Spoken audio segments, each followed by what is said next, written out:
नमस्कार दोस्तों, मैं अशोक कुमार और आज हम बात करने वाले हैं क्लास 10 की, जिसके अंदर हम पीवाईक्यू सोल्व करने वाले हैं। आज पीवाईक्यू 10 जून 2025 शिफ्ट 1 के सोल्व करेंगे, जिसके अंदर जो 30 क्वेश्चन मैथ का है उसके बारे में हम डिस्कस करेंगे।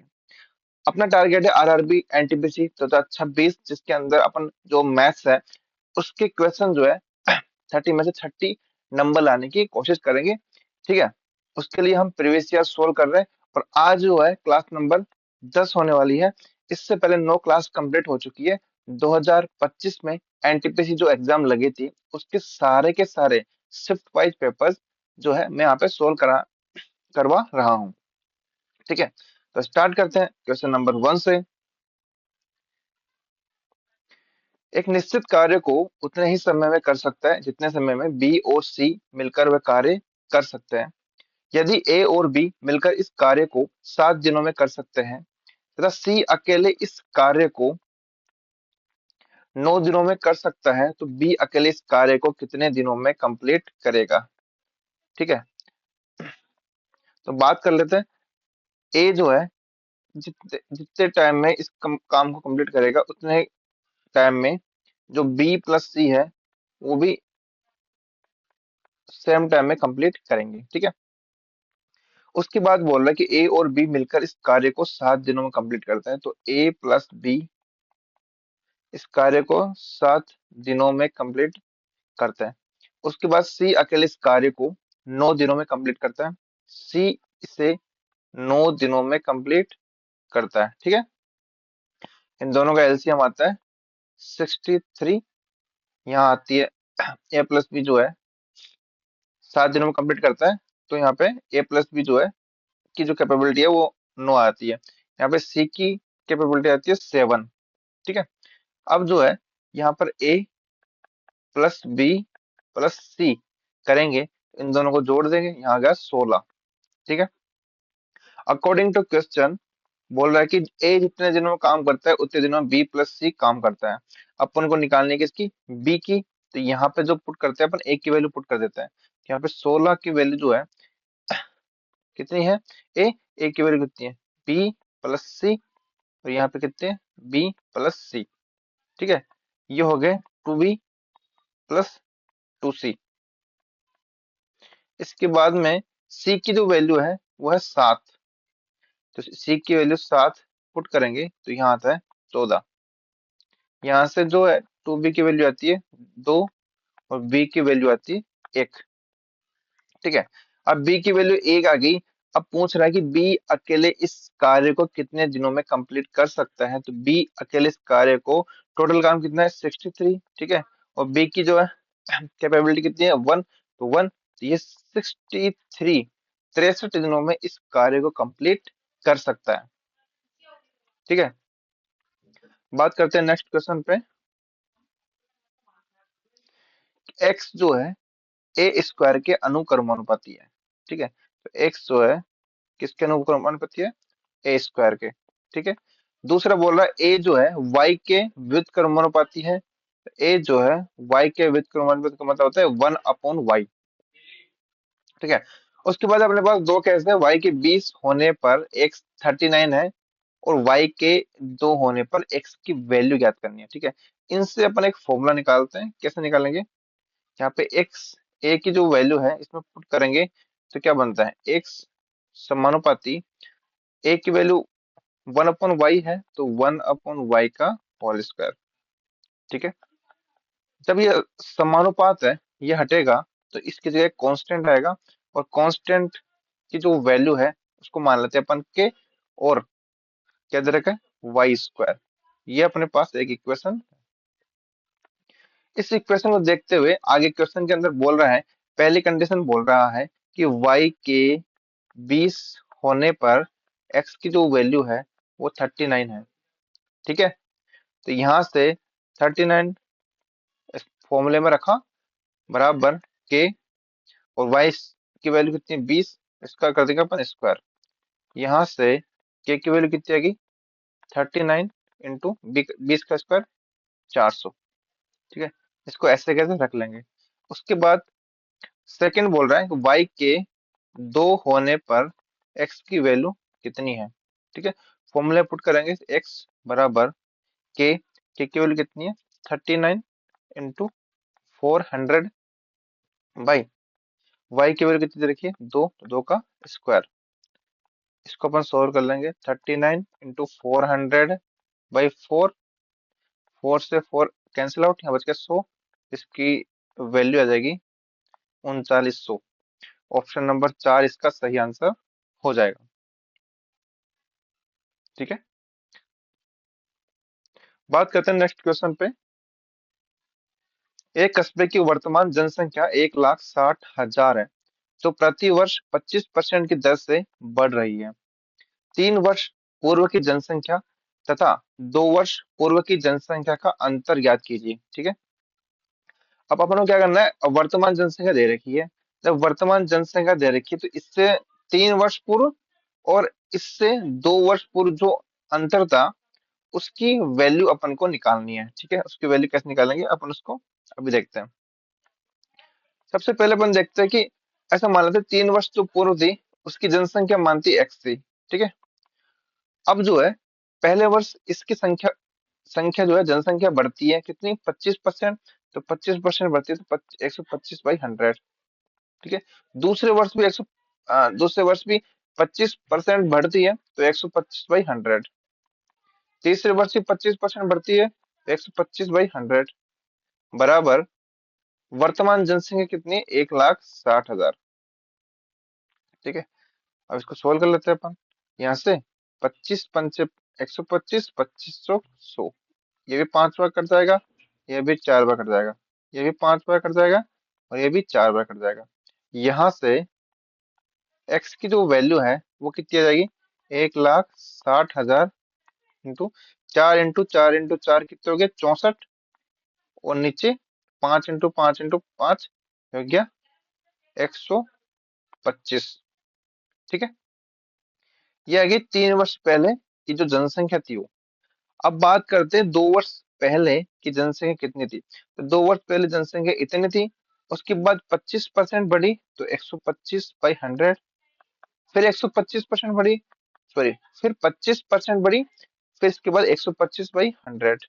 ठीक है, और उसके बाद वर्तमान जनसंख्या कितनी है 1,60,000। ठीक है, जब हम इसको सोल्व करेंगे तो क्या होगा, ये वही 25 पंचे 25, 25 100, 25 पंचे 25, 25 100। इसको अपन सोल्व किया तो y की जो वैल्यू आ गई वो अपने पास आती है 1,60,000 16/25। अब हमें निकालनी है कि 3 साल की जो 3 साल पहले जो जनसंख्या थी और 2 साल पहले जो जनसंख्या थी उनका अंतर कितना होगा, तो उनका अंतर अपन निकालेंगे तो उनका अंतर कुछ इस तरीके से होगा y माइनस एक्स। ठीक है, y की वैल्यू अपने पास 1,60,000, ठीक है, इंटू 16/25 माइनस x की वैल्यू 1,60,000 और इंटू 64/125। यहाँ से 1,60,000 करेंगे तो 16/25 और 64/125। ठीक है, कॉमन ले लेंगे 1,60,000 को, यहाँ से कॉमन लिया 1,60,000 को तो 1,60,000। इसको सोल्व कर लेंगे, एलसीएम कितना आता है अपने पास 125। 25 से 125 को डिवाइड किया कितनी बार 5 बार, 16 को 5 से मल्टीप्लाई किया 80, 25 को 125 से डिवाइड किया एक बार और एक को मल्टीप्लाई किया 64 से तो 64। ठीक है, यहाँ पे 1,60,000 इंटू 80 में 64 गया तो कितने आते हैं 16/125। अब इसको सोल्व कर लेते हैं, सोल्व करेंगे तो क्या आएगा अपना 25 से डिवाइड करते हैं 25 पंचे 125, ये आता है 6 बार 150, 10 25 चौक 100, 6400। ठीक है, फिर 5 से डिवाइड करते हैं, 5 से डिवाइड करते हैं तो 5 से कम 5, 5 दूना 10, 5 अंटे 40, 1280 इंटू 16, 1280 इंटू 16।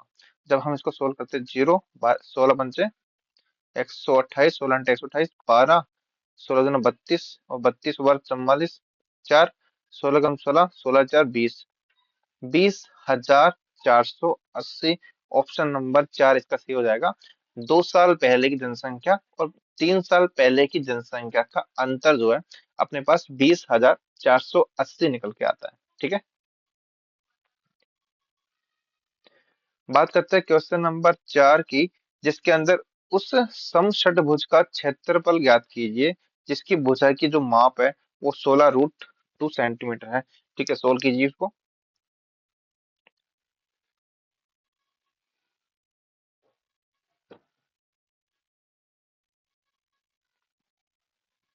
क्वेश्चन ध्यान से पढ़ना कि पूछ किस कर गया है। ये पूछ रहा है समषटभुज का। तो समषटभुज का क्षेत्रफल का जो फॉर्मूला है वो आपको याद होना चाहिए। ठीक है, फॉर्मूला बनता है इसका कि ए बराबर 3√3/2 a²। ये अपने पास समषटभुज का क्षेत्रफल का फॉर्मूला है। और अगर आपको फॉर्मूला याद नहीं तो आपसे ये जो क्वेश्चन है वो सोल्व नहीं हो पाएगा। ठीक है, तो ए बराबर 16√2, तो एरिया निकालेंगे अपन। तो 3√3/2, ए की वैल्यू है 16√2, तो ये हो जाएगा 16√2 का होल स्क्वायर। ठीक है, ये हो गया 3√3/2। 16 का स्क्वायर कितना हो गया? 256। √2 का 2, 2 से 2 कैंसिल आउट। ये अपने पास जो वैल्यू आती है वो आती है कितनी? 750। और 750 और 18 कितना हुए? 768। और ये √3। ऑप्शन जो है अपने पास ऑप्शन नंबर 4 इसका सही आंसर हो जाएगा। ठीक है, फॉर्मूला याद करना आपको, ए इक्वल टू 3√3/2 a²। ठीक है, क्वेश्चन नंबर 5 की बात करते हैं। प्रथम 12 प्राकृत संख्याओं का औसत ज्ञात कीजिए। सबसे पहले तो अपन को ये बात याद रखनी है, प्राकृत संख्या, प्राकृत मतलब नेचुरल संख्या है। नेचुरल संख्या किसको बोलेंगे? नेचुरल संख्या उस संख्याओं को बोलेंगे जो नेचर में काम आती है। जैसे अपन को किसी को गिनना है, 4 आदमी है, 4 एक तरीके से क्या होगी? प्राकृत संख्या हो गई। ऐसे नहीं बोलेंगे कि 3.5 आदमी है। ठीक है, 4 पेड़ हैं, 5 घर है, ठीक है, 9 ग्रह है। इस इस तरीके से नेचर में जिन संख्याओं का यूज होता है उन संख्याओं को अपन बोलते हैं प्राकृत संख्या। ठीक है, तो प्राकृत संख्या कहाँ से स्टार्ट होगी? 1 से। तो 1, 2, 3, 4, 5, 6, 7, 8, 9, 10, 11, 12।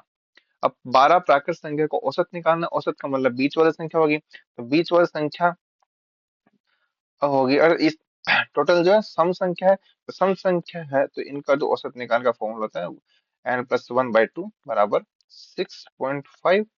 ठीक है, तो 6.5 अपना ऑप्शन नंबर 1 इसका सही आंसर होगा। ठीक है, नेक्स्ट बात करते हैं क्वेश्चन नंबर 6 की। दिया गया है कि 12 की पावर 0.36 बराबर x है और 12 की पावर 0.64 बराबर y है। तो x की पावर z बराबर y की पावर 4 है। z का मान कितना होगा? ठीक है, इसके अकॉर्डिंग हम इसको सोल्व करते हैं। ठीक है, तो 12 की पावर x है, मतलब x की जो वैल्यू है अपने पास दे रखी है 12 की पावर 0.36। ठीक है, और y की जो वैल्यू दे रखी है वो दे रखी है y 12 की पावर 0.64। ठीक है, ठीक है, अपने पास इक्वेशन क्या है? x की पावर z बराबर y की पावर 4। ठीक है, इसको अपन सोल्व किए तो x की वैल्यू कितनी है? 12। 12 की पावर कितनी है? 0.36। और इसकी पावर कितनी है? z। ठीक है, बराबर y की वैल्यू कितनी है? 12 की पावर 0.64। और इसकी वैल्यू कितनी है? 4। ठीक है, एक फॉर्मूला होता है एम, मान लो m की पावर a है और इसकी पावर b है, तो ये जो घात होती है वो क्या करती है? आपस में गुणा कर जाती है, तो इसकी जो वैल्यू होती है वो m की पावर a b हो जाएगी। इसी तरीके से इस फॉर्मूले को अपन यूज करके यहाँ पे क्या निकलेंगे? 12 की पावर 0.36, यहाँ पे क्या हो जाएगा? ये z बराबर 12 की पावर 0.64 को 4 से मल्टीप्लाई कर देंगे तो 0.64 को 4 से मल्टीप्लाई कर देंगे। ठीक है, एक चीज और है यहाँ से, एक चीज आ, अपन और सीखेंगे कि अगर a की पावर x, ठीक है, और a की पावर y है, अगर सॉरी a की पावर y है, तो यहाँ से क्या कंक्लूजन निकलता है कि x बराबर भी y होगा। जब जो है इसका जो बेस है अगर सेम होता है तो इनकी पावर भी सेम होती है। तो यहाँ पर अपन देख रहे हैं कि इनका जो बेस है 12 है, यानी 12 है, सेम है। इसका मतलब पावर है वो भी क्या होगी, सेम होगी। जब सेम होगी तो इसको यहाँ लिखेंगे 0.36 जेड बराबर इधर 0.64 इंटू 4। यहाँ से जेड की जो वैल्यू आएगी अपने पास कितनी आएगी, 0.64 इंटू 4 बटे 0.36। ठीक है, अब जो है पॉइंट से पॉइंट, पॉइंट के बाद दो संख्या है, पॉइंट के बाद दो संख्या कट जाएगी। यहाँ से 4 से डिवाइड किया 9 बार, 64/9 आ रहा है। 64/9 को सोल्व किए तो 9×7 = 63, 10 9 एकम 9 और 9 एकम 9 7.11। इससे ऑप्शन जो है दो सही हो जाता है। ऑप्शन नंबर 2 इसका सही आंसर है। ठीक है, बात करते हैं क्वेश्चन नंबर 7 की। दो पाइप एक टंकी को क्रमशः 35 मिनट 15 मिनट में भर सकते हैं। टंकी को खाली करने के लिए टंकी के तल पर एक पाइप लगा है। यदि तीनों पाइप एक साथ खोल दिए जाए तो खाली टंकी 6 मिनट में भर जाती है। यदि कोई अन्य पाइप खुला न हो तो टंकी के तल पर लगा पाइप पूरी तरह से भरी हुई टंकी को खाली करने में कितना समय लेगा। ठीक है, अकॉर्डिंग टू क्वेश्चन बोल रहा है कि दो पाइप, मान लो एक पाइप है एक पाइप है ए, कितना समय ले रहा है, 35 मिनट। ठीक है, दूसरा पाइप है इसको भरने में ले रहा है कितना, 15 मिनट। उसके बाद बोल रहा है टंकी को खाली करने के लिए टंकी के तल पर एक पाइप लगाए। ओके, यदि तीनों पाइप एक साथ खोल दिए जाए तो टंकी 6 मिनट में भर जाती है। मतलब एक पाइप मान लीजिए सी, अगर दोनों तीनों पाइपों को खोल दिया जाए तो ये 6 मिनट में टंकी को भर देते हैं। यदि कोई अन्य पाइप खुला न हो तो टंकी के तल पर लगा पाइप पूरी तरह से भरी हुई टंकी को खाली करने में कितना समय लेगा। पहले इनका एलसीएम निकालते हैं। एलसीएम निकालने के लिए क्या करेंगे अपन, 35, 35 कम 35, 70 में, 210 में, 15 का 15। ठीक है, इसका एलसीएम आता है अपने पास, एलसीएम 210। ठीक है, जब ए से डिवाइड किया 35 को तो कितना आया, 6 बार गया। बी से डिवाइड किया तो 15 कम 15, 15 चौक 60। 6 से डिवाइड किया, 6 कम 36 18, 6 पंचे 30। ठीक है, अब निकालना है कि टंकी के तल पर जो पाइप लगा था वो कौन सा पाइप था, सी था। तो यहाँ से सी के वैल्यू निकाल लेते हैं। ए प्लस पी कितना आता है, यहाँ ए प्लस पी यहाँ पर जो है कितना हो गया, 20। यहाँ पर 20 आ गया, तो यहाँ से सी की वैल्यू कितनी आती है, 35 में से 20 किया तो कितना आ गया, 15। ठीक है, सी की जो वैल्यू है निकालेंगे तो 210, टोटल कितना है 210 बाई 15 करेंगे तो 15 कम 15, 15 कम 15, 15 चौक 60, 14 मिनट। सी जो है इस टैंकी को 14 मिनट में खाली कर देगा, यही इसका। बात करते हैं क्वेश्चन नंबर 8 की। जब 163, 2815, 3451 को सबसे बड़ी संख्या एक से विभाजित किया जाता है तो प्रत्येक स्थिति में शेषफल y होता है। ठीक है, इसकी वैल्यू निकालनी है।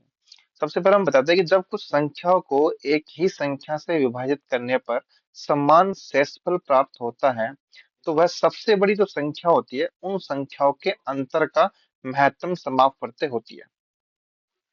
समझ रहे हो, जब, वापस से मैं रिपीट करता हूँ कि जब कुछ संख्याओं को एक की संख्या से विभाजित करने पर समान शेषफल प्राप्त होता है, तो वह सबसे बड़ी जो संख्या होती है उन संख्याओं के अंतर का महत्तम समापवर्ती एचसीएफ होती है। ठीक है, तो सबसे पहले अपन क्या करते हैं, एचसीएफ निकालते हैं। एचसीएफ निकालेंगे, पहले तीनों संख्याओं का अंतर निकालते हैं। तो अंतर निकालेंगे तो 2815 में से 1063 निकाला, कितना बचा, 1752। उसके बाद 3451 में से 2815 गए, तो अपने पास अंतर आता 636 का। उसके बाद में 3451 में से 1063 निकाला तो 2388। ये जो अंतर है मैं लास्ट बार निकाल रहा हूँ। उसके बाद में अपन क्या करेंगे, वही अंतर लेंगे तो सबसे कम अंतर होगा, क्योंकि उसी से एचसीएफ निकाल लेंगे हम। अब इन अंतरों का एचसीएफ निकालना है। अब इन संख्याओं का एचसीएफ निकालेंगे, तो एचसीएफ निकालेंगे। ठीक है, तो कौन कौन से अंतर हो गए अपने पास, 1752, 636 और 2388।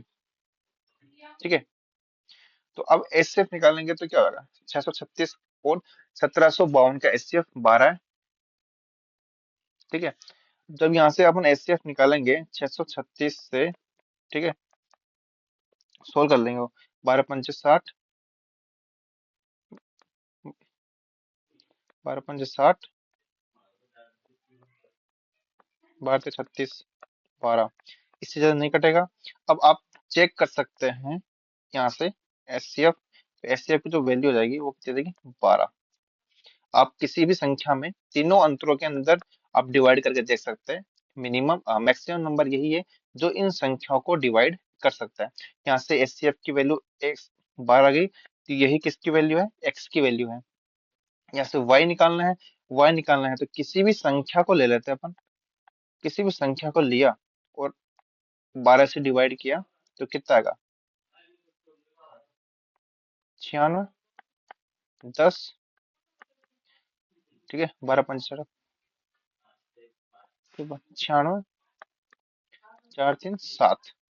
यहाँ y की वैल्यू आती है 7, x की वैल्यू आ गई 12। फॉर्मूला अपने पास है 3x माइनस 14y।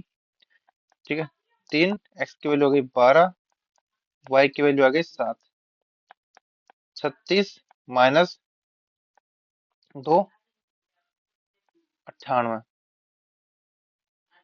ठीक है, तो 2 माइनस का 62, माइनस का 62 का मतलब हो गया ऑप्शन नंबर 3 इसका सही आंसर हो जाएगा।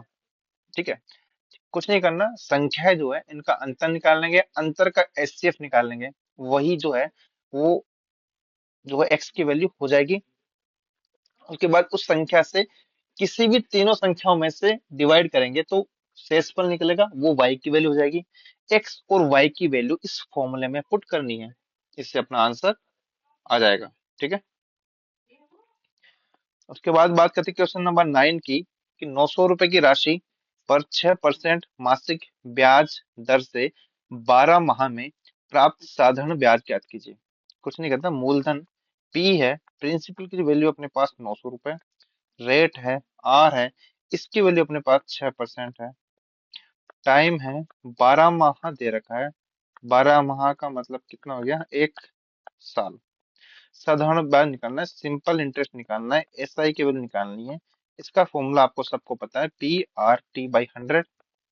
पी प्रिंसिपल मूलधन कितना है 900, आर रेट दर कितनी है 6%, टी टाइम समय कितना है 12 माह मतलब 1 साल, यहाँ पे टाइम जो है साल में लेंगे बाई 100।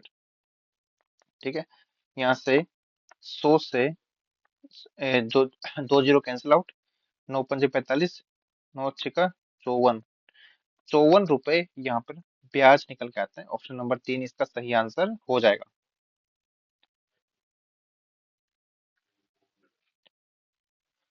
क्वेश्चन नंबर 10 जो है अपने पास कुछ इस तरीके से है कि अब से 3 वर्ष पहले पिता की आयु उसके पुत्र की आयु के दोगुने से 30 वर्ष अधिक थी। अब से कितने वर्ष बाद उसकी आयु उसके पुत्र की आयु की दोगुनी होगी। ठीक है। सबसे पहले निकाल लेते हैं कि पिता की जो आयु है उसको मान लेते हैं एक्स, और जो पुत्र है उसकी आयु मान लेते हैं वाई। अब ये बोला 3 वर्ष पहले, तो एक्स में से 3 वर्ष निकाल देते हैं। उसके बाद बोल रहा है उसके पुत्र की आयु के दुगने, तो वाई पुत्र की आयु भी 3 साल कम करेंगे, उसके दुगने 30 वर्ष अधिक है, तो इसके अंदर 30 वर्ष ऐड कर देंगे। ठीक है, इसको सोल्व कर लेते हैं अपन। यहाँ x-3 बराबर ये हो गया 2y-6 + 30। ठीक है, यहाँ इसको सोल्व करेंगे, x 2y इधर आया, ठीक है, और 3 उधर गया -3, और इसकी वैल्यू देखिए 27। ये क्वेश्चन नंबर 1 है अपने पास। उसके बाद बोल रहे अब से कितने वर्ष बाद उसकी आयु उसके पुत्र की आयु की दोगुनी हो जाएगी। मान लेते हैं कि m वर्ष बाद जो है, m वर्ष बाद उसके पिता की आयु जो है उसके पुत्र की आयु की दोगुनी हो जाएगी। तो x प्लस एम कर देंगे, y प्लस एम कर देंगे, और कितनी दोगुनी करनी है। ठीक है, एक क्वेश्चन नंबर अपने पास 2। इसको सोल्व कर लेते हैं अपन। यहाँ से x प्लस एम बराबर 2y + 2m, x इधर आया तो x - 2y बराबर m। ठीक है, इक्वेशन नंबर 3। इक्वेशन नंबर 1 और 3 से हम देखेंगे, ठीक है, x - 2y की वैल्यू कितनी है 27 है, x - 2y की वैल्यू कितनी है m है, तो यहाँ से m की जो वैल्यू आती है वो 27 आती है। मतलब 27 साल बाद पिता की आयु पुत्र की आयु से दोगुनी हो जाएगी। ऑप्शन नंबर 3 इसका सही आंसर हो जाएगा।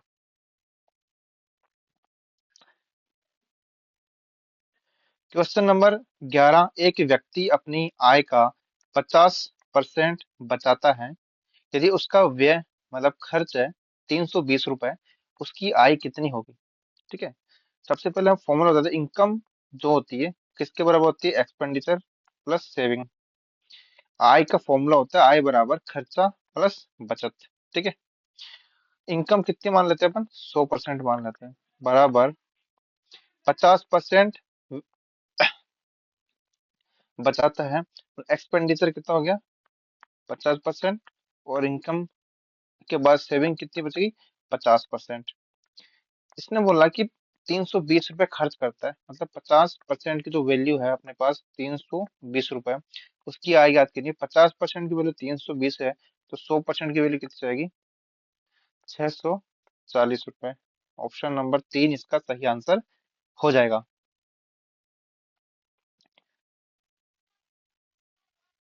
एक नाव की चाल धारा की दिशा में 41 किलोमीटर प्रति घंटा और धारा की विपरीत दिशा में 20.5 किलोमीटर प्रति घंटा। एक एक नाव को एक स्थान तक जाने और वापस आने में कुल 13 घंटे लगते हैं। नाव द्वारा तय की गई कुल दूरी कितनी होगी। ठीक है, तो यहाँ पे जो है नाव की जो चाल मान लेते हैं अपन कितनी, एक्स, और धारा की जो चाल मान लेते हैं अपन, मान लेते हैं वाई। ठीक है, एक चीज और,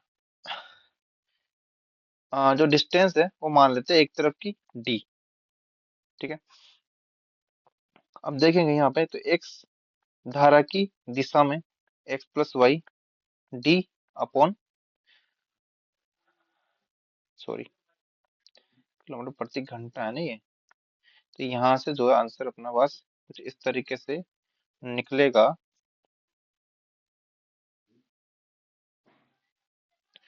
यहाँ पे एक्स प्लस वाई जो है इसकी वैल्यू जो दे रखी है अपने पास 41 किलोमीटर प्रति घंटा, और एक्स माइनस वाई की जो वैल्यू दे रखी है अपने पास कितनी, 20.5 किलोमीटर प्रति घंटा। तो एक नाव को एक स्थान तक जाने और आने में कुल जो समय लगता है वो 13 घंटे लगते हैं।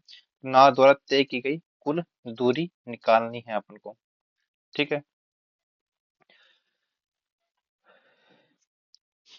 यहाँ से निकालेंगे, कैसे निकालेंगे, यहाँ से कुछ ऐसे निकालेंगे। स्पीड का जो फॉर्मूला होता है, फॉर्मूला अपने पास क्या होता है स्पीड का, कि स्पीड बराबर D upon time.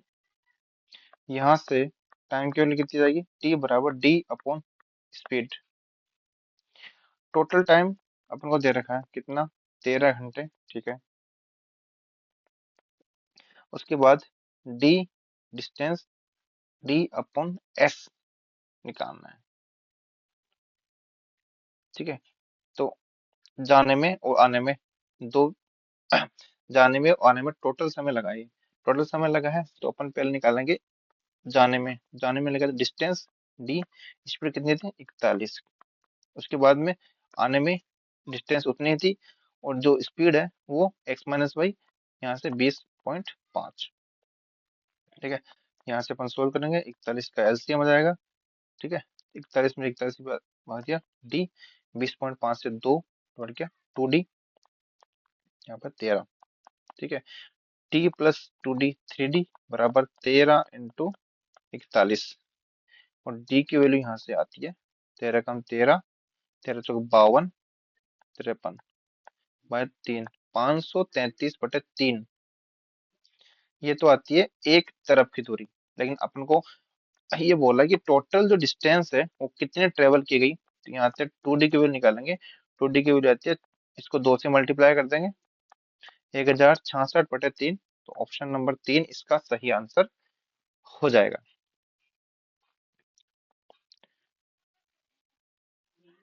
Question number 13, केंद्र O और 6 सेंटीमीटर त्रिज्या वाले एक वृत्त में एक जीवा AB खींची गई। यदि केंद्र और जीवा के बीच न्यूनतम दूरी 4.5 सेंटीमीटर है, तो AB की लंबाई कितनी होगी।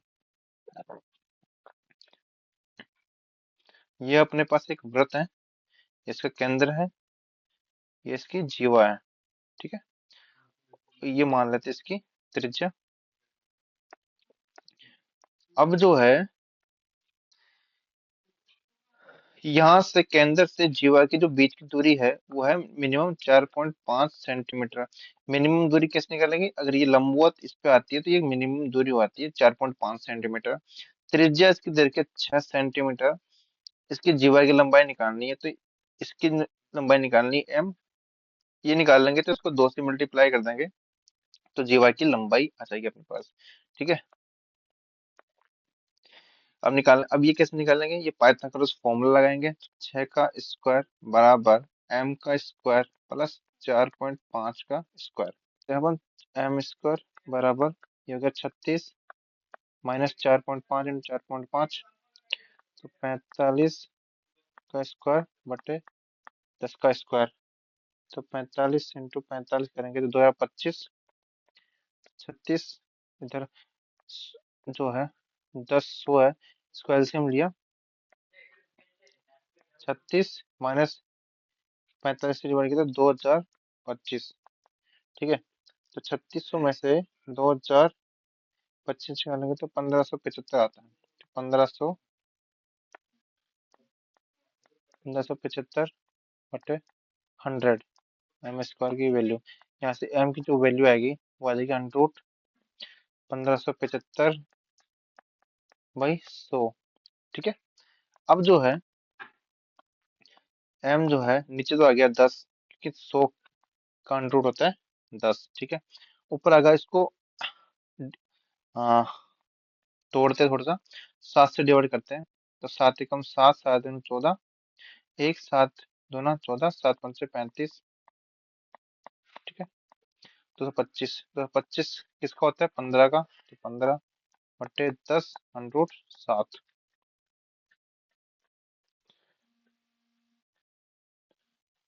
यहाँ से इसकी वैल्यू आती है 1.5 रूट 7। ये होती है एम की वैल्यू, निकालनी किसकी अपने पास 2m की वैल्यू को, जीवा की लंबाई निकालनी है, 2 से मल्टीप्लाई कर देंगे तो 3 रूट 7, इससे ऑप्शन नंबर जो 4 है इसका सही आंसर हो जाएगा।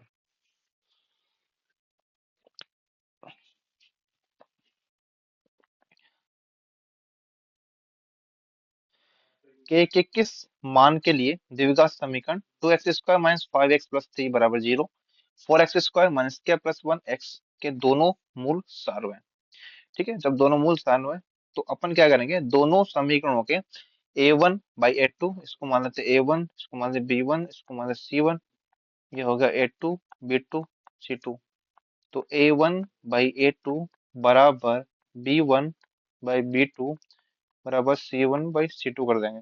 यहाँ से A1 कितना है 2, A2 कितना है 4 बराबर B1 कितना है -5, B2 कितना है -k+1, C1 3, इधर 6।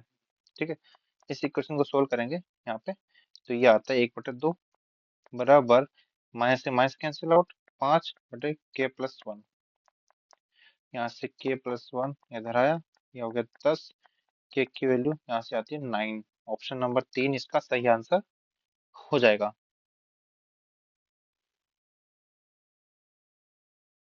8 संख्याओं का जो औसत है वो है 124।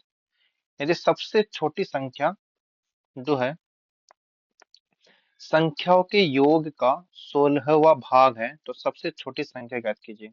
ठीक है, 8 संख्या को औसत 124 है।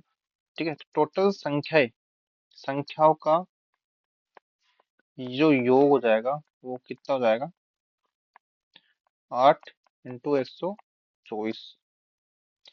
सबसे छोटी संख्या को मान लेते हैं x है, और संख्याओं के योग का 16वां भाग है। सबसे छोटी संख्या मान लेते हैं x है, और ये किसकी वैल्यू है, टोटल संख्याओं का जो योग है उसका 16वां भाग है। तो सबसे छोटी संख्या याद कीजिए, 2 से मल्टीप्लाई डिवाइड किया, या 62। ऑप्शन नंबर 4 इसका सही। क्वेश्चन नंबर 16 की बात करते हैं। 76% की छूट देने के बाद एक सीलिंग फैन का मूल्य 3,330 रुपए। यदि कोई छूट नहीं दी जाती है तो दुकानदार को 50% का लाभ होता है। सीलिंग फैन का क्रय मूल्य ज्ञात कीजिए। ठीक है, छूट के बाद विक्रय मूल्य जो है अपने पास कितना है, एसपी की जो वैल्यू है, सेलिंग प्राइस की वैल्यू है 3,330 रुपए। ठीक है, अब छूट दी जाती है 76% की, तो इसके बाद में जो विक्रय मूल्य बनता है, ओरिजिनल एसपी बनता है। ठीक है, ओरिजिनल एसपी बनता है एसपी डैश, या वो बनता है एसपी इंटू 24% बराबर 3,330 रुपए। ठीक है, और ओरिजिनल इसका एसपी आ जाएगा 3,330 रुपए बटे 24 × 100। इसको सोल्व करके अपने पास तो 13,875 बनता है। अगर कोई छूट नहीं दी जाती है तो दुकानदार को 50% का लाभ होता है। तो सीपी निकालना है, सीपी कैसे निकालेंगे, एस सॉरी एसपी बराबर क्या होता है, सीपी इंटू 150। तो यहाँ से सीपी निकाल देंगे, कितना एसपी कितना है, 13,875, 150% बटे 150 × 100। ठीक है, जब इसको सोल्व करते हैं अपन तो अपने पास जो वैल्यू आती है वो आती है 9,250 रुपये। ये अपना निकालना था, तो ऑप्शन इससे 4 जो है, ऑप्शन नंबर 4 इसका सही आंसर हो जाएगा।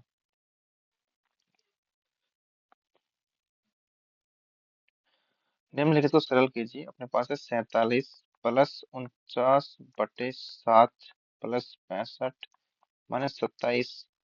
ठीक है, सबसे पहले अपन डिवाइड करते हैं, डिवाइड करने पर आता है 7।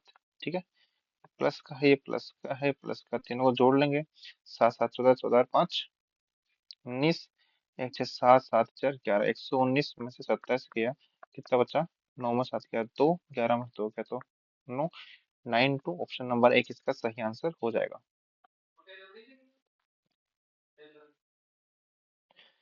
एक बेड का अंकित मूल्य 744 रुपए, जो लागत मूल्य से 31% अधिक है। ठीक है, यदि लाभ परसेंट 9% है, छूट निकालनी है।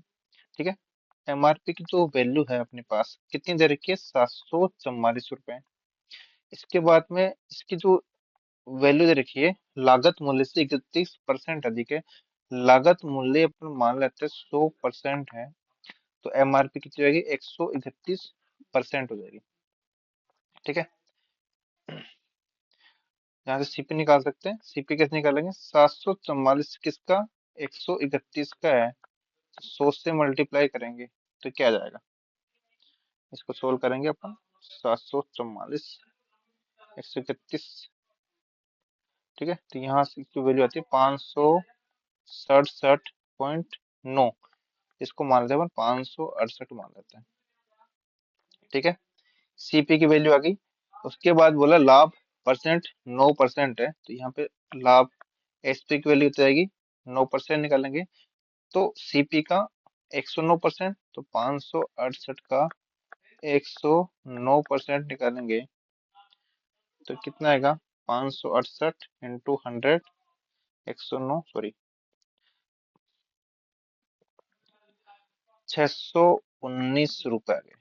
एसपी आ गया अपने पास, यहाँ पर सीपी आ गया और एमआरपी आ गया। एमआरपी अपने पास है, एसपी अपने पास है।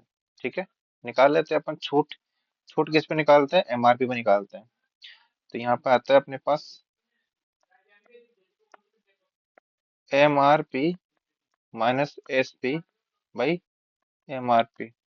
ठीक है, एमआरपी की वैल्यू अपने पास 744 माइनस 619 बटे एमआरपी की वैल्यू कितनी है, 744। 744 में 619 निकाले, 125। 125 बाई 744 करेंगे। ठीक है, तो ये आ गई। बस 100 से मल्टीप्लाई तो करना ही है अपन को। 100 से मल्टीप्लाई करेंगे तो अपने पास आता है 16.80%। इससे जो अपना आंसर है ऑप्शन नंबर 2 इसका सही आंसर हो जाएगा। इसके बाद क्वेश्चन नंबर 19 की बात करते हैं। 56 सेंटीमीटर, 42 सेंटीमीटर, 70 सेंटीमीटर भुजाओं वाले एक समकोण त्रिभुज के 56 सेंटीमीटर वाली भुजा के चारों ओर एक घुमाकर एक शंकु बनाया जाता है। इस प्रकार बने शंकु का संपूर्ण पृष्ठीय क्षेत्रफल ज्ञात कीजिए। ठीक है, अपने पास कुछ इस तरीके से है, सॉरी टेढ़ा मेढ़ा बन गया, सीधा बनाते हैं। सीधा बनाएंगे इस तरीके से अपने पास ये समकोण त्रिभुज है। ठीक है, समकोण त्रिभुज है। इसका कर्ण जो है सबसे बड़ा होगा, सबसे बड़ा कितना है, 70। उसके बाद में दोनों है कोई सी भुजा, इसको मान लेते हैं।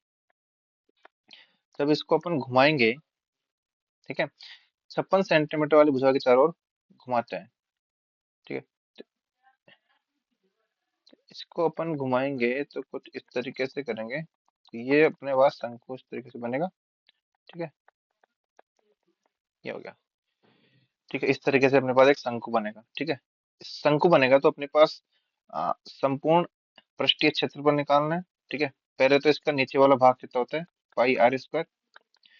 इसके बाद ये जो टेंट वाला जो भाग होता है इसका होता है πr_l। यहाँ से अपने पास क्या क्या वैल्यू दे रखी है, एल की वैल्यू दे रखी है अपने पास 70। ठीक है, आर की वैल्यू दे रखी है पास 42। ठीक है, यहाँ से अपन पाई कॉमन ले लेते हैं। आर स्क्वायर कितना होता है, 42 × 42, आर इंटू एल, 42 × 70। जब हम इसको सोल्व करते हैं तो 42 × 42 होता है 1764, प्लस 42 × 70 करेंगे तो 2940। ठीक है, तो 2940 प्लस 1764 करेंगे तो 4704 पाई आ जाएगा। ऑप्शन नंबर 4 इसका सही आंसर हो जाएगा। ठीक है, क्वेश्चन नंबर 20 की बात करते हैं। एक वस्तु को 112 रुपए में बेचने पर एक व्यक्ति को 30% की हानि होती है। 15% लाभ कमाने के लिए उस वस्तु को किस किस कीमत पर बेचना चाहिए। शॉर्टकट बताता हूँ आपको। 30% की हानि होती है मतलब 17% की जो वैल्यू है अपने पास कितने तरीके, 112 रुपए। 115% लाभ कमाने के लिए मतलब 115% की वैल्यू निकालनी है। तो क्या जाएगा, 112/70 × 115। इसको सोल्व कर लेंगे अपन। 112 × 115/70, 184 रुपये आता है। जब 184 रुपये में अगर इस वस्तु को बेचेंगे तब जाके 15% का लाभ होगा। ठीक है, समझ में नहीं आया तो कुछ इस तरीके से देख सकते हैं। सीपी अपने पास है 100%। ठीक है, इसकी वैल्यू कितनी है, 112 रुपए। ये बोल रहा है कि 30% की हानि में बेच रहा है, तो ये कितनी की वैल्यू होगी, 70% की वैल्यू होगी नहीं होगी। अब ये बोल रहा है कि 15% का लाभ कमाना है। 15% का लाभ कमाना है मतलब 115% हो गया। जब 70% की वैल्यू दे रखी है 112, तो 15% की वैल्यू नहीं निकाल सकते हैं, तो 112/70 इंटू 115, वही आंसर आएगा अपने पास 184। ठीक है।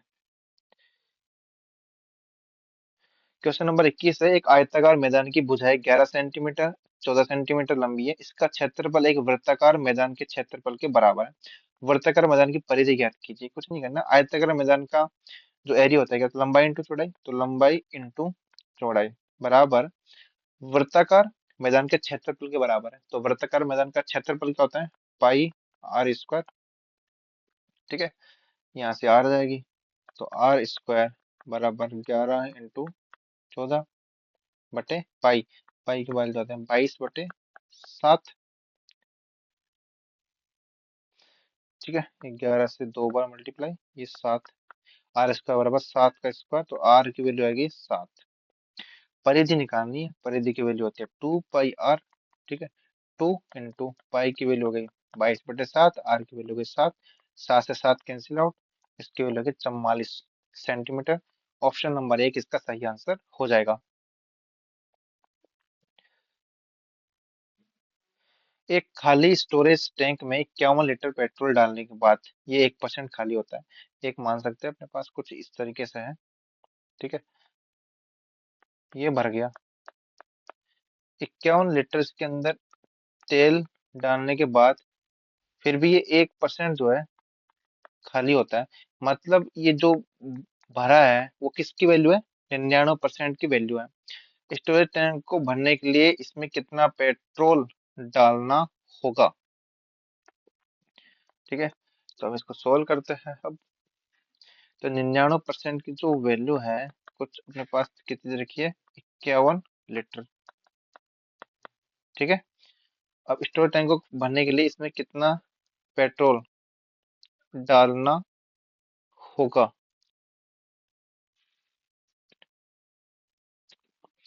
तो अपन किसकी वैल्यू निकालेंगे, 100% की वैल्यू निकालेंगे।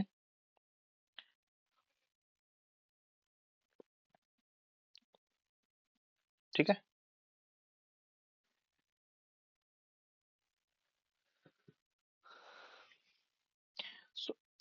टोटल निकालने अपने पास कितनी, कितना इसके अंदर कितना पेट्रोल डालना पड़ता है भरने के लिए, तो 51/99% इंटू 100।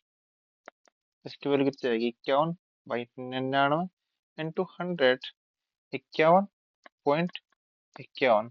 ठीक है, समथिंग ऑप्शन नंबर 3 इसका सही आंसर हो जाएगा।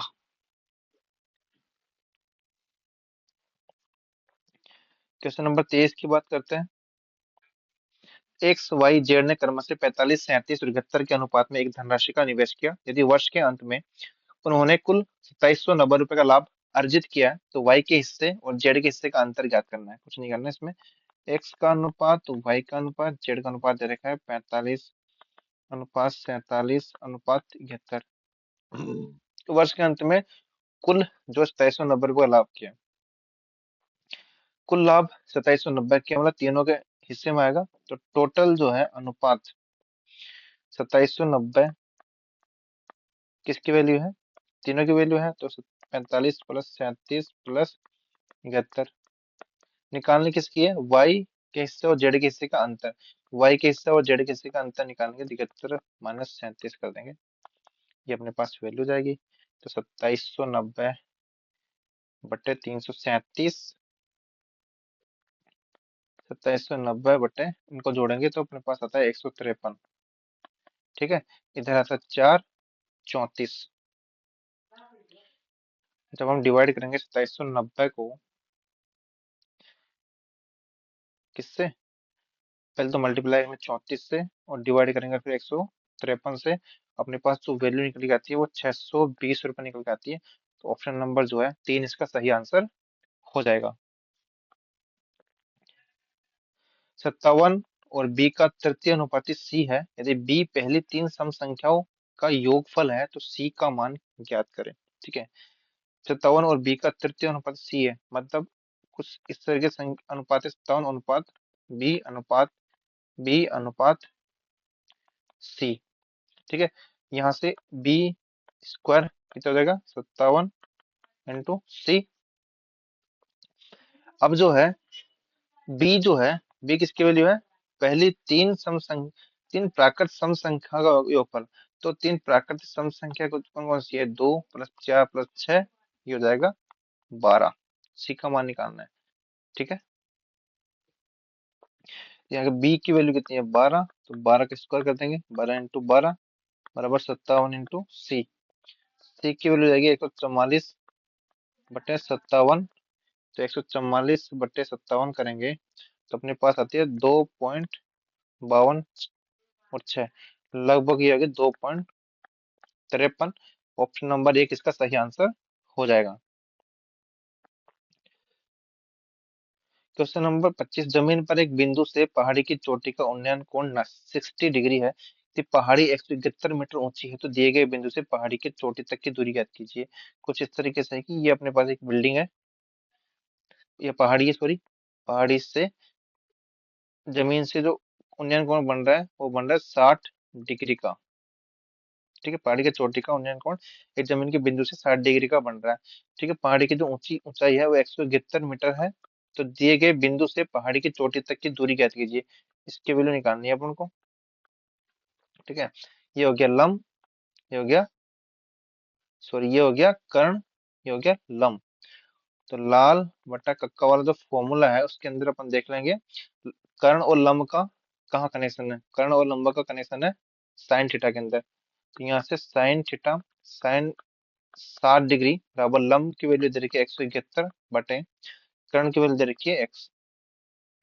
60 डिग्री कितना होता है? √3/2, 171/x। यहाँ से x की वैल्यू जाएगी 2, 342 √3।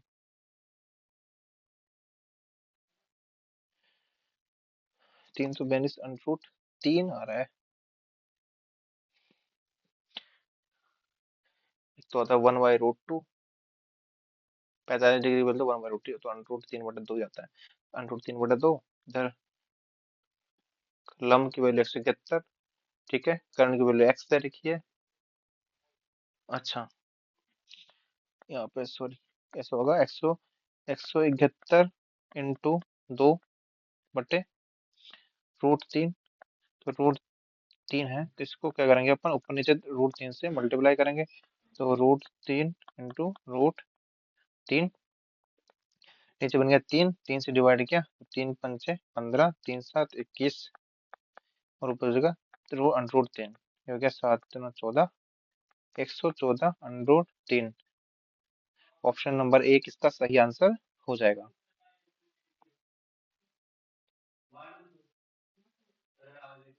32 किलोमीटर प्रति घंटे की चाल से चलने वाली ट्रेन ए विपरीत दिशा में 28 किलोमीटर प्रति घंटे की चाल से चलने वाली ट्रेन बी को पूरी तरह से पार करने में 33 सेकंड का समय लेती है।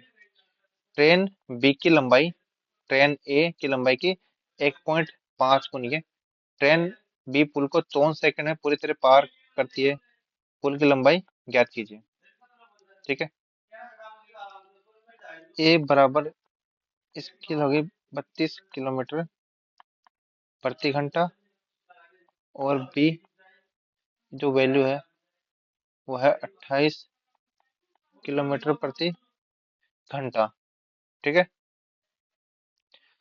32 किलोमीटर चाल से चलने वाली ट्रेन ए विपरीत दिशा में बी 33 सेकंड होती है। ठीक है, इसकी जो है लंबाई अपना मान लेते हैं एक्स, बी की जो लंबाई है उसको मान लेते हैं 1.5x।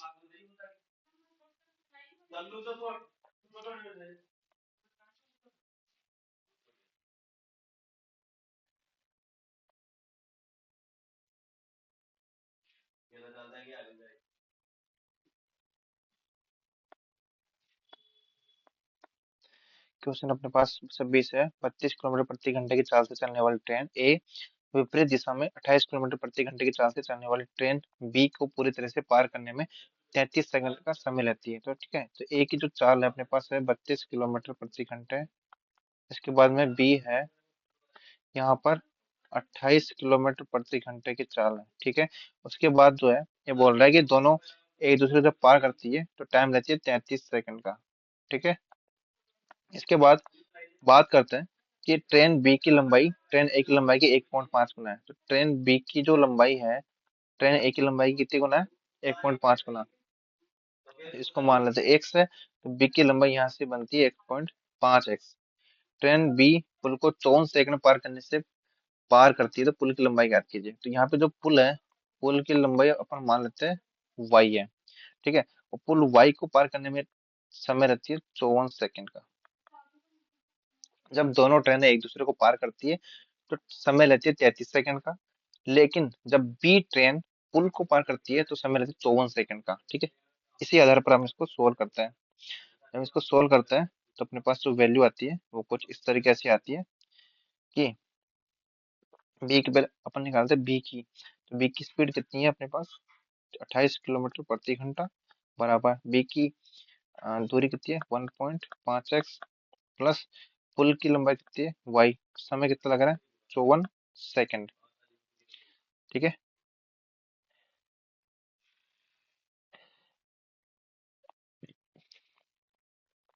अब इसको 28 को पहले अपन क्या करेंगे? सोल्व करेंगे। 28 को सोल्व करेंगे कैसे? इसको निकालेंगे अपन किसमें? आ, आ, मीटर प्रति सेकंड में। तो मीटर प्रति सेकंड में कर लेंगे तो इसको लेंगे 5/18 से डिवाइड करना पड़ेगा अपन को, ठीक है। जब इसको अपन सोल्व किया यहाँ से,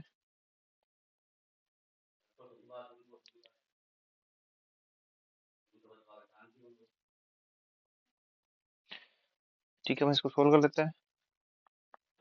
तो 18 18 54, 3 से डिवाइड हो गया। जब 3 तो 15 × 28 बराबर 1.5 एक्स प्लस वाई। यहाँ से वैल्यू इसको अपन ऐसे कैसे रख देते हैं, ठीक है।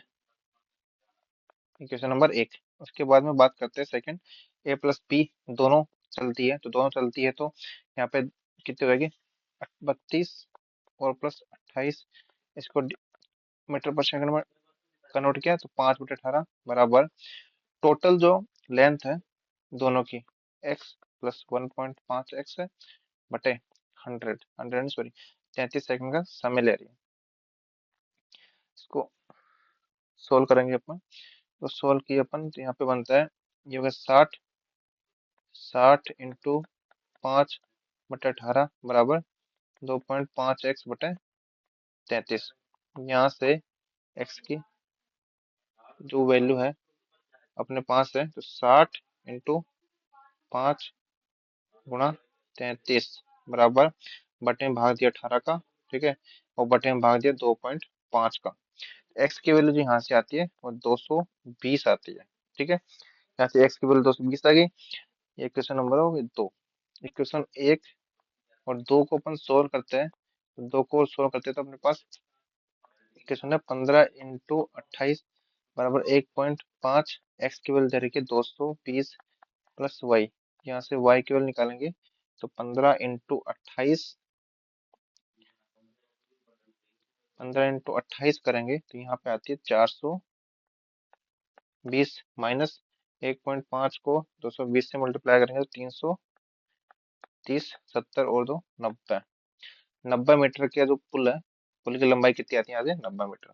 कुछ नहीं करना, दोनों इक्वेशन निकाल लेनी। यहाँ पे ए और बी एक दूसरे को क्रॉस करती है, दोनों की चालों को जोड़ के बराबर दोनों की लंबाई को जोड़ के डिवाइड कर देंगे समय से।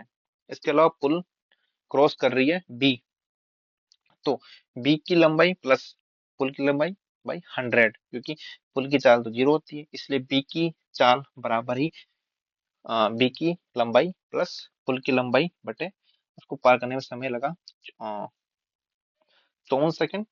इससे अपन सोल्व कर लेंगे तो इन दोनों से y की वैल्यू आती है 90 मीटर। क्वेश्चन नंबर 27 की बात करते हैं। एक्स प्लस 1/x की वैल्यू 15 है, तो x cube plus 1/x cube की वैल्यू कितनी हो जाएगी, ठीक है। जब एक्स प्लस 1/x 15 दे रखा है तो एक्स क्यूब प्लस 1/x की वैल्यू आती है के क्यूब माइनस 3k। यहाँ पे के वैल्यू के कई, हाँ,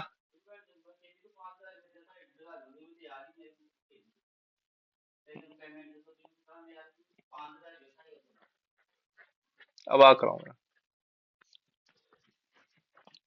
के की वैल्यू आती है अपने पास 15। ठीक है, सोल्व करेंगे अपन। तो 15 का क्यूब निकालेंगे अपन। 3375 माइनस 45, ये अपने पास आते 3330 रुपए। ऑप्शन नंबर 2 इसका सही आंसर हो जाएगा। ठीक है, क्वेश्चन नंबर 28 है, इन संख्याओं का समांतर माध्य निकालना है। समांतर माध्य निकालने का मतलब औसत निकालना है। औसत निकालने के लिए दोनों संख्या को जोड़ना है। तो 9, 18, 26, 31, 32, 36, 40, 4, 4, 8, 12, 18, 26, 29, 34, 39, 42, 48 और 6, 54। टोटल संख्या कितनी है? 1, 2, 3, 4, 5, 6, 7, 8, 9। 9 छक्के 54, 60। ऑप्शन नंबर 3 इसका सही आंसर हो जाएगा। क्वेश्चन नंबर 29 की बात करते हैं, किसी आंकड़ा समुच्चय का माध्य बहुलक 33.9, 40.1 है। मूलानुपाती सूत्र का उपयोग करके आंकड़ा समुच्चय के माध्य का निकालना है। बहुलक का जो फॉर्मूला होता है अपने पास है 3 इंटू माध्य का मैं 2 इंटू माध्य। बहुलक की वैल्यू दे रखी है अपने पास कितनी? 40.1 बराबर 3 इंटू माध्य का निकालना है, और 2 गुना माध्य की वैल्यू कितनी रखी है अपने पास? 33.9। ये इधर आया तो माध्यिका की जो वैल्यू आएगी वो 40.1 प्लस 2 इंटू 33.9 बटे कितना? 3। तो अपने पास आती है 2।